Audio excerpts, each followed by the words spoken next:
Today's text is taken from the book of Jeremiah, chapter 10, verse 23. And in this book of Jeremiah, we attempt to differentiate between God's rulership and man's rulership, and to emphasize the fact that human rulership is a failure, and anybody who still trusts or places a trust in human rulership will be disappointed.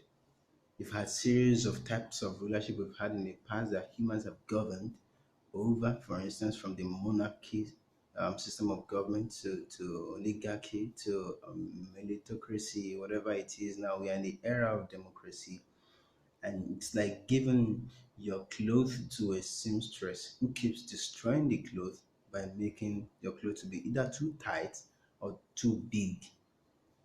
It shows the gross incompetency on the part of humans to rule over ourselves. Why did you say this? Check the book of Jeremiah, chapter 10, verse 23. It says, O Lord, I know that the way of man is not in himself. It is not in man that walketh to direct his steps. This emphasizes the fact that God did not create us to rule over ourselves. He created us to be governed over by himself.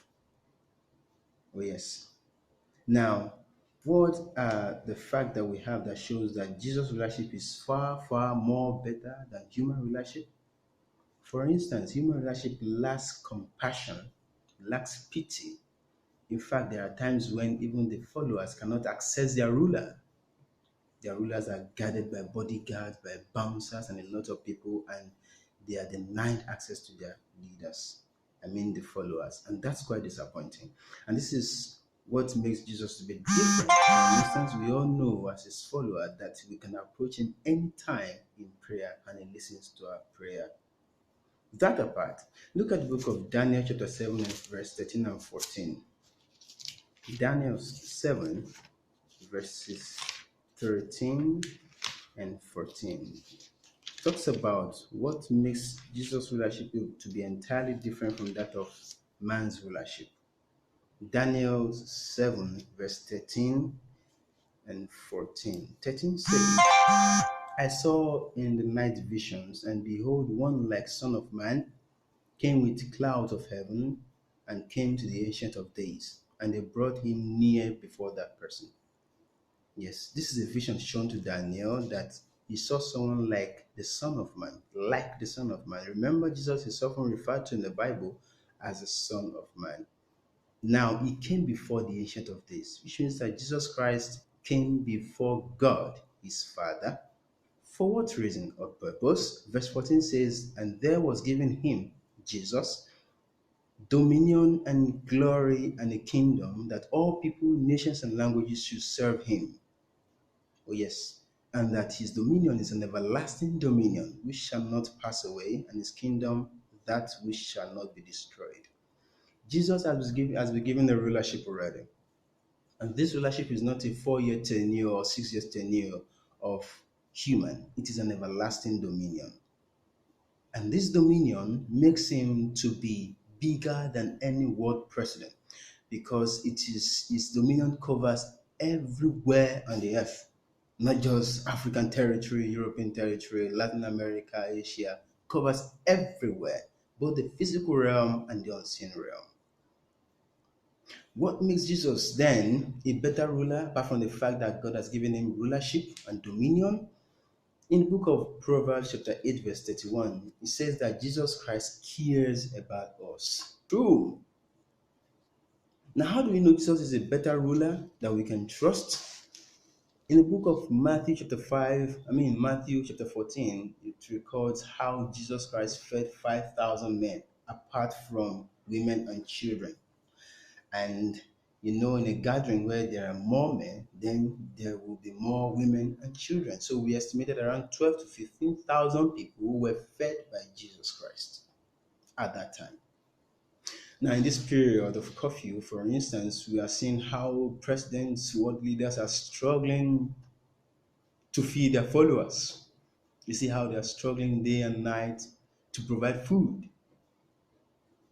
What about healing? Look at what happened when a leper approached Jesus Christ. In the book of Luke, chapter 5, and verse 12. Luke 5, 12. A leper approached Jesus Christ. What did he do? He said, and it came to pass when he was in a certain city, behold, a man full of leprosy was seeing Jesus, fell on his face and besought him, saying, Lord, if thou wilt, thou canst make me clean. He was beseeching Jesus Christ here to heal him. He fell on his face, on the face before Jesus Christ. To what end? What was Jesus' reaction? 13. And he put forth his hand as Jesus Christ and touched him, touched the leper, saying, I will be thou clean. And immediately the leprosy departed from him.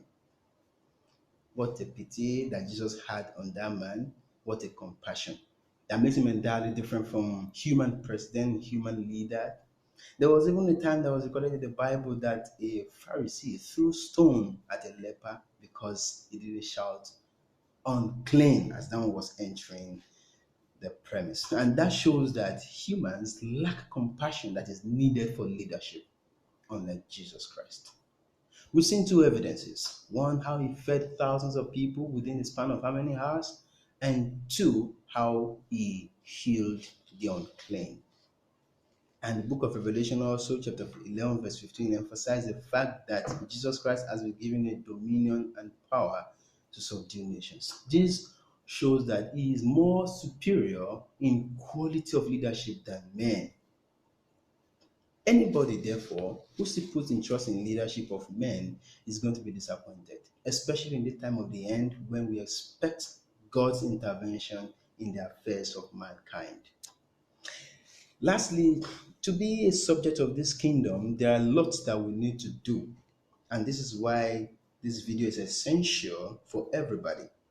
That we are not just living as if like life is business as usual, but things are changing.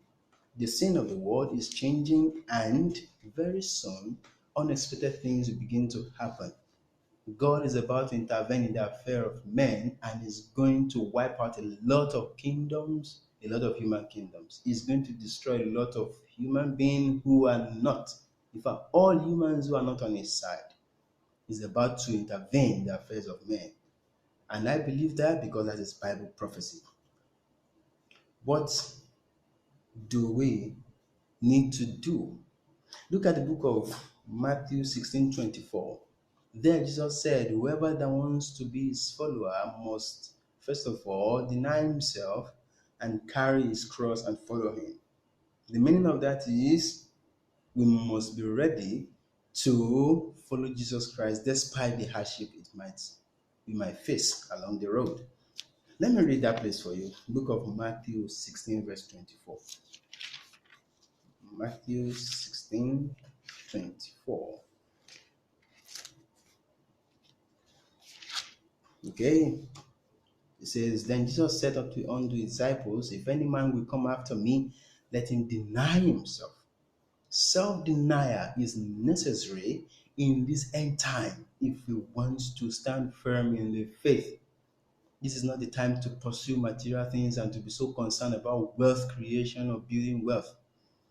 Because God said through Isaiah that in that day when his anger would come, our wealth, our gold and silver will not be able to save us. What is necessary is that we deny ourselves whatever that is needed to follow God. What does it mean to live in self-denial?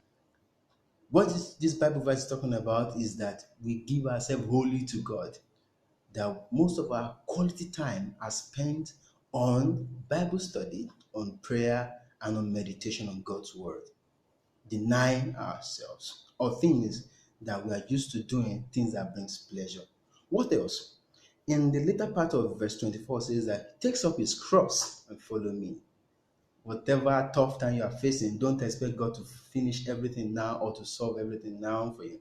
We will still enter a lot of tough time. We face tribulations and trials, but Jesus assures us that he's going to be with us. So any Christian, any believer who is still looking for miracle now, so obsessed with miracle, is going to miss it, because the sole purpose of Christians in this end time is evangelism and soul winning. Therefore, I urge you that you have to realign yourself, you have to make necessary sacrifices to ensure that souls are won, that Christ comes to people, because his kingdom is about to happen on this earth.